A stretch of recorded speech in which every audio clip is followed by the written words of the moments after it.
gente não sabe explicar por quê. Tem gente que tem mais tendência ao vício. Isso. Elas usam e falam, opa, mentiram pra mim, isso é bom. Então, porque ela, na verdade, ela traz uma sensação de ela bem-estar. dá uma sensação de bem-estar. Eu costumo dizer aos pacientes, por exemplo, a gente usa muita medicação, que são o quê? Drogas. Drogas, é. Então eu aviso pro paciente, eu vou te dar esse remédio para dormir. É muito comum falar. Ele vai te dar sono, você vai sentir bem. Mas você tem que ter cuidado, porque a depender, se eu não te oriento direito, você começa a usar mais, porque precisa de mais. Bom, você vai querer usar mais porque e você cria uma dependência.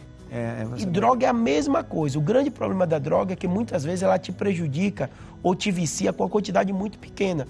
Então, o debate franco que a gente tem com a sociedade é assim, ó, droga vai te dar uma sensação de bem-estar, mas a custo de um prejuízo muito grande. Então, vai de pessoa para pessoa. Eu lembro que quando eu era pequeno, eu nunca botei um álcool na boca, cerveja, nada. Minha mãe brincava, na nossa família só tem alcoólatra ou quem não bebe. Então, não arrisque não. Então, você percebe que às vezes é sabedoria de mãe, né? É verdade. Entender, porque tem muita coisa genética. É verdade. Que às vezes, quantas vezes a gente conhece, né? Famoso, cantor, que conta a história dele e fala, eu usava, mas não me viciava. Eu usei cocaína não sei quantos anos, quando eu decidi parar, parei. Sim. Só que como é difícil a gente testar, saber, né? A gente tem que entender, algumas dessas substâncias vão criar uma dependência muito forte. E qual a mais grave no Brasil? Álcool. As legais é que causam mais mortes. É verdade, que é uma droga lícita que você encontra em qualquer lugar e ela vai causar mais dano. Ainda falando, então, posso perguntar mais para ele, doutor Rodolfo? Aquela síndrome, eu não sabia que chamava síndrome Susak, que tem aquele filme, como se fosse a primeira vez, que a pessoa lembra das coisas por um período curto e depois esquece tudo. Perfeito. É uma síndrome. Isso, Tem um monte de síndrome que altera a nossa memória. Vou dar um exemplo que a gente vai lembrar.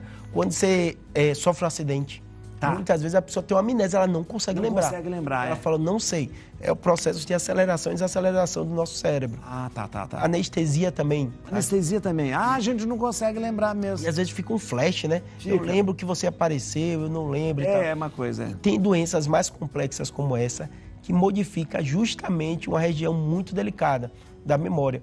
E às vezes a pessoa tem uma memória curta, que é o Procurando Nemo e outros. Ela lembrou daquilo, lembrou e depois aquilo apaga. A questão daquelas amnésia, aquelas coisas que de repente a memória vai embora por causa de uma pancada na cabeça. Perfeito. Tem uma doença que a gente chama amnésia global transitória. Essa é a que mais assusta. Ela é muito comum, 1 a 2% da população pode ter. Normalmente a pessoa está sob forte estresse e de repente ela está indo para um lugar e fala, para onde é que eu estou indo? O que é que eu estou fazendo? Entendi. Isso é muito comum em gente de alto rendimento. Na TV, quem trabalha nisso e aquilo, uma pressão muito grande. De repente ele dá um apagão. Só que normalmente isso é transitório de algumas horas. Depois a pessoa começa a relembrar tudo. Só que a gente tem que afastar isquemias e arritmias. Porque se o sangue não chega direito ao cérebro, isso pode ser tido uma causa de um apagão transitório. O coma sempre é uma dúvida.